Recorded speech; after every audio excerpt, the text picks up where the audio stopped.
guys, how's it going? Welcome back to another episode of Tazzcraft Season 2. We are in my little testing world here, and before I show you off what I've been working on, I just wanted to mention something that I've noticed that in a lot of my old videos, I was a lot quieter than I am now. You may have noticed that I've kind of turned down my voice a little bit, because I've noticed that I've been yelling. I didn't realize until I watched some of the Minecraft Survival Series videos, because yeah, I watched back some of those. I noticed they were getting quite a few views, so thank you for the support on those videos. I really appreciate it. But yeah, I did notice I was a lot quieter, and honestly, I prefer being a lot quieter over yelling like what I would do normally and blah blah blah. I just prefer it to be a little bit quieter. So yeah, let me know, do you prefer the yelling or do you prefer the quiet?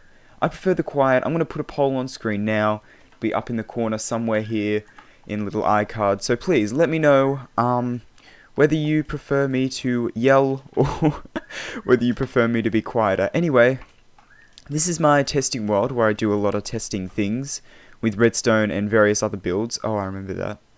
That was on a different server. Anyway, this over here was the original design for the thing, and oh, how the redstone has changed. Look, this was the old redstone, and this is the new redstone over here. I wanted to make a few additions to the redstone because I've noticed that the redstone was a little bit there was a few things that I wanted to add. Previously, the redstone was it looked a little bit like this. Just this little self-contained unit, and that's what I've done so far, but I've decided to add these redstone lamps in to show whether a villager is actually in there or not, and if it's wrong somehow, which could very well be possible if I put a new villager in here or something like that. If this redstone lamp is off when it should be on or something, you'll be able to hit this button, it'll send an item through and toggle it to change which one it is. So yeah, that's pretty much the idea. And so, yeah, what I'm going to do is, pretty much, I want to change a little bit of this redstone. So I have changed it a little bit, in the fact that if I put these down like this, and then that there, I've added this, so pretty much this is a system. So if I go, alright, because when the villager sleeps, right here, it will not wake up there because there's a gap. I just destroyed that string. It will not wake up here because there is a gap there, so the villager will go nup. And I can demonstrate that real quick if I to night, just like this, and then let the villager sleep, and then if I set the time to day, the villager will wake up here. So he doesn't actually fall down there. Do not fall out there, mate. Anyway, however, now if I enable this, and I want the villager to come through the system, if I set the time to night, let him sleep. Oh, well, he was meant to sleep. So then, if I set the time to day, he should, go through the system, and he'll go and drop down to a place where he can, get picked up by a minecart.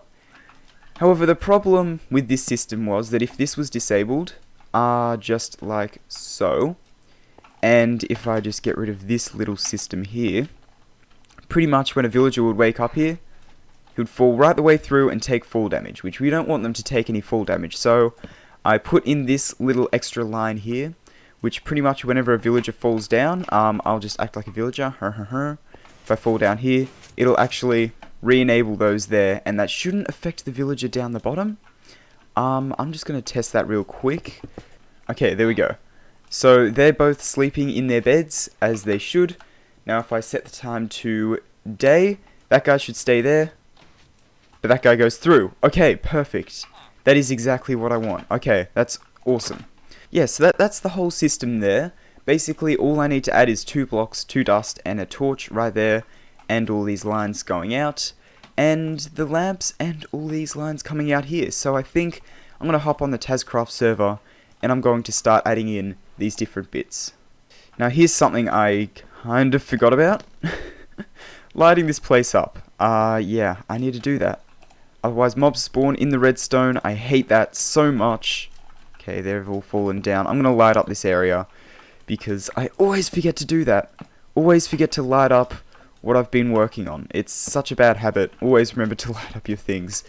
Okay, I believe that should be just about everything lit up. So, yeah, there we go. Now, yeah, so that should be just about everything. In the last episode, if you didn't see that, we finished building off these places right here. So now the villagers can fall through, all the way through. I didn't actually bother putting a second piston in the bottom here because, well, they're gonna fall down just to here, and they shouldn't take any fall damage from doing that. So, yeah, they should be good in that regard. Anyway, yeah, so now pretty much all I need to do is grab some more redstone. Actually, I need to make some redstone lamps. I think I should have a bunch of glowstone. Yes, I do. And I know I have a bunch of redstone. I always have a bunch of redstone. And I need to make 36. And there we go, guys. So we now have all of the redstone lamps in, which didn't take too long. Looks like the moon is setting, but I'm still gonna sleep anyway. Just because, I don't know. Anyway, so yeah, that's all the redstone lamps in. Now I think I'm gonna want a different block to put the redstone wire that connects to the lamps on.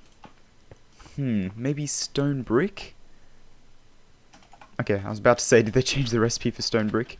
Yeah, I think stone brick would probably be a good block. Now, I've got plenty of redstone in the form of blocks on me, so that shouldn't be too big of a deal. So, let's start on this side. I'm gonna have to find a location that I want to have everything in the database stored. I'm thinking maybe... I'm not too sure yet, actually. I might have to decide on a place for that. I think it could look cool if we have it visible from, like, maybe down below here, because I want to have the button selector panel somewhere down here. Because I think it would be convenient if we, like, trade with a villager and then get a good trade, and then we can hit buttons on the button selector panel down here. Don't walk in the way of my sword, mate. What is this guy's trade, anyway? 20 stone for an emerald. You're not that good. This guy doesn't even have one, does he? No. So yeah, I think that's what I'm going to do. I'm gonna put in all the walls here and all the glass going across the floors, and then I'm going to put in all of the... Well, I'm going to try and put in the floor below. I'm not exactly sure what I'm going to put there yet, but I'm going to try and do something for that. Alright guys, so that is all the glass platforms in, and I'm currently in the process of getting all of this polished diorite in the walls right here. Looks like we don't have that much though, so we might actually have to go mining for diorite. Hopefully not break into the temporary villager holding area like we did before. Anyway, this place is looking pretty cool. I am really liking how this place is starting to come together.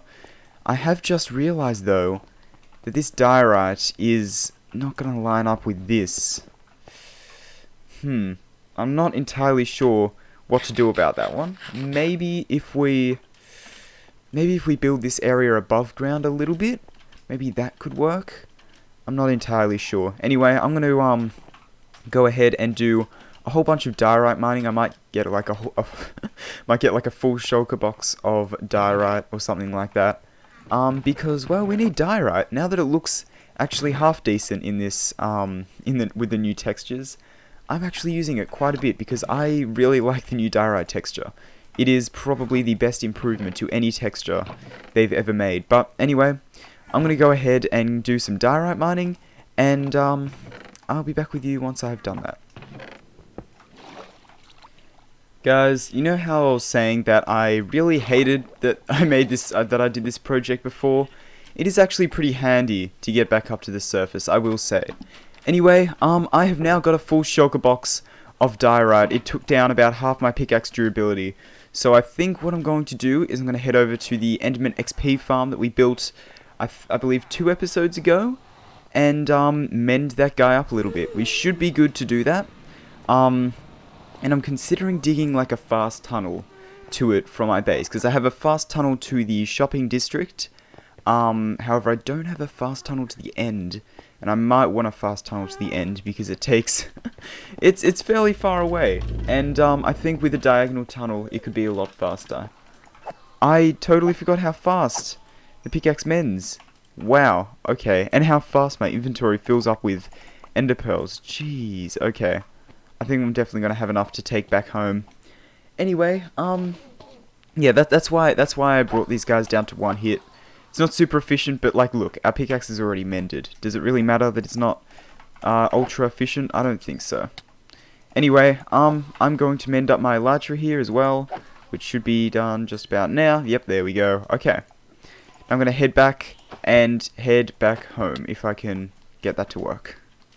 Pretty much what I've been doing every time I go to the end is grab as many ender pearls as I can and just dump them all in here, because I want to have a pretty big ender pearl stock. This is pretty big, but I go through quite a few of them now that we have plenty to use. So any Tazzcrafters, if you want to head over and grab some of those ender pearls, feel free.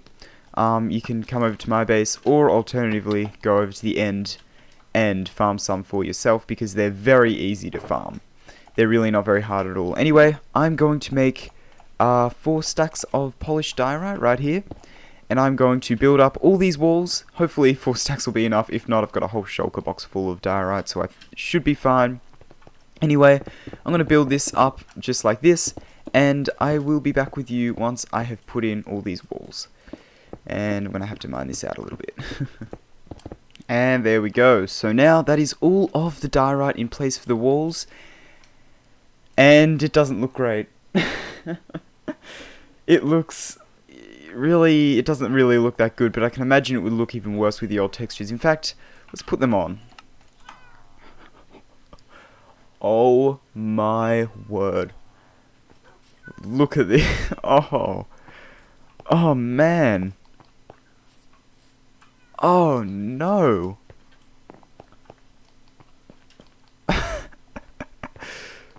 Oh. It looks so bad. This... Oh no. Oh. Oh no. This whole area looks terrible now. Well, I wonder what this looks like. Not too much different, but... Oh man. I really don't like the old textures. So something I kind of forgot about, guys, is the fact that I'm going to have multiple layers in detecting it. So I think I said in the previous episode how it's actually going to work. Basically, what I'm going to do is, if I come down here, I'm going to have water streams that go along here. Let me get a block I have a bunch of. Water streams that are going to go along here, just like so, and then it's just going to have to tell you which you know, across way, which one it is, whether it's on the left or the right. However, I didn't think about having multiple layers, so I'm going to have to take that into consideration, having multiple layers. And I'm thinking the way I'm going to do that is I'm going to have 2 droppers that drop different items, so there'll only be, what, 5 item filters? Oh, I can't firework out of this place anymore, can I? Oh no, how am I going to get out? I need to make a way out pretty soon, I think, because currently I am stuck. I have no way of getting out. Okay, I think if I just mine this block out, and then I should be able to ender pearl. Yep. Anyway, so yes, we need to also do something about this flat wall, because as good as it looks compared to the old textures, it still doesn't look very good. So I'm gonna find where all the doorways are, get those in place, and then mine out the blocks required for the droppers. So that'll be those 2 blocks, I think. There'll be a dropper there, and then a button on the front. I think that would probably work. Maybe if I, just to make it symmetrical, I have a dropper there, and maybe like a redstone lamp in the middle. Yeah, I think that'll look good. You know what? Let's give it a go. Okay, so here we go. This is how it's going to work, basically. Also, we're going to have glass at this layer up here. But when I hit this button, it'll dispense 2 things. I think if I put, let's say, gunpowder in this one and then rotten flesh in this one, say that rotten flesh is the code word for the top layer, and gunpowder is the code word for the left side right here. If I hit this button, they should both go down to the bottom. Let's see if that worked. Yep, there they are. They're both at the bottom. And then there'll be water streams carrying those across. And you may have noticed that I actually conveniently designed these rooms so they have tubes in them. I can't remember whether I actually mentioned that in a video yet. But, yeah, I conveniently designed these to have tubes. Okay, that's going to be fun. And, yeah, so that's pretty much how that's going to work. And then we're going to have, them go over pressure plates and item filters and all sorts of things to determine which room you're talking about. And yeah, that'll require a lot of redstone. So I think what I'm going to do is, first of all, break into here and steal this, because this is actually a dispenser. I didn't have any droppers. And I'm going to go ahead and put in all of... I might just dig out the doorways and the spaces for these, and then in the next episode I might work on doing that, because, well, we've done a lot this episode, and I think, yeah, I don't want this episode to become too long, obviously, so, yeah, also, if you guys could suggest anything to break up these walls a little bit, please let me know. I'm thinking maybe bone blocks going across where this line is, where this glass, meets the side. I think that could probably look fairly decent. I'm not too sure. Anyway, guys, yeah, just please let me know that in the comments, and I'll be back with you once I have dug all this out.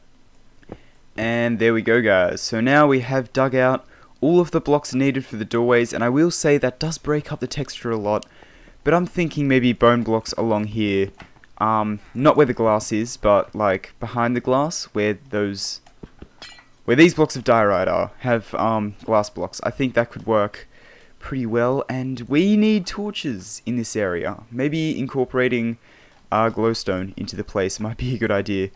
Anyway, I think we have done quite a bit of progress in today's episode of Tazzcraft. Yeah, we've done a lot. We built all of this stuff. We came up with a couple designs for things. Put in the redstone lamps. I definitely need to add in all the redstone for the lamps. Anyway, guys, I really hope you enjoyed this guy. This guy is coming into my little, presenting place. What is it called? The studio. That's right, the studio. I really need to use this at some point. If you guys would be interested in seeing a Tazzcraft news report, please let me know. I think that could be pretty funny. Anyway, guys, I think that just about does it for this episode of Tazzcraft. If you enjoyed, please consider liking, subscribing, whatever. Thanks for watching, and I'll see you guys later. Goodbye.